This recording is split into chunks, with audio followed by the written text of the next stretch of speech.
Hello, everybody. Maurice Miller here, Wealth Advisor, Redwood Financial Network. Here to talk to you today on our session of Monday Morning Money Matters, uh, which will be a weekly post about various financial topics. Today is going to be about budgeting. That budget, that thing that everybody loves to do. In all actuality, budgets get a bad rap.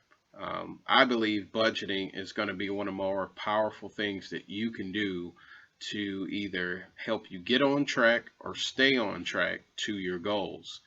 Now, when we look at budgets, a lot of people think of it from a restrictive standpoint.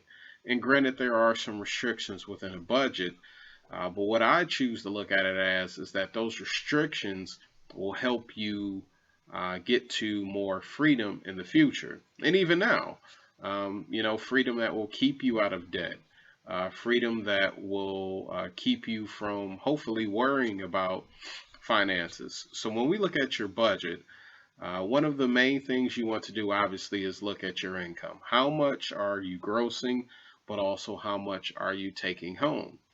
Now, when you look at the budget and then look at your expenses, one of the things you want to remember is to try to make it as accurate as possible. You underestimating your expenses just because it looks prettier on paper doesn't help you.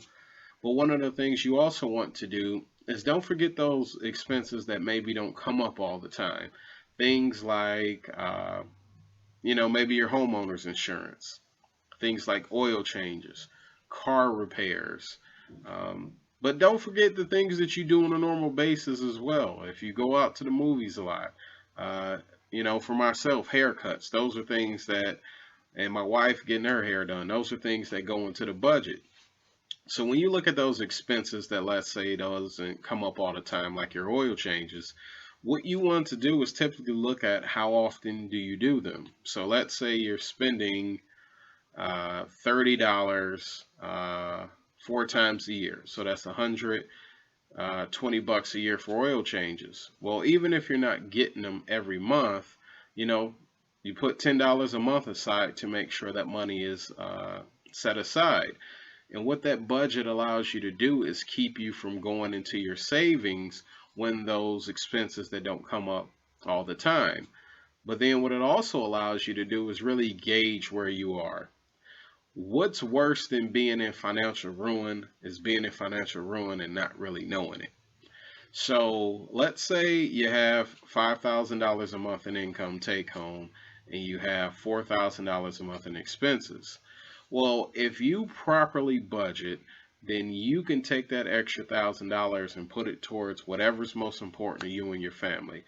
Whether that's paying down the debt, or whether that's putting money aside for a home, helping your kids with their education, excuse me, whatever it may be. Your budget is really going to be the foundation of your plan. A lot of people make the mistake of thinking that a plan alone will stand, but when it comes to finances, you have to have a plan, but you also have to have a budget to function within that plan. Otherwise, the plan won't work. So do me a favor, leave your comments, like the video, share it, but also let me know what are some of the things that you would like to learn more about.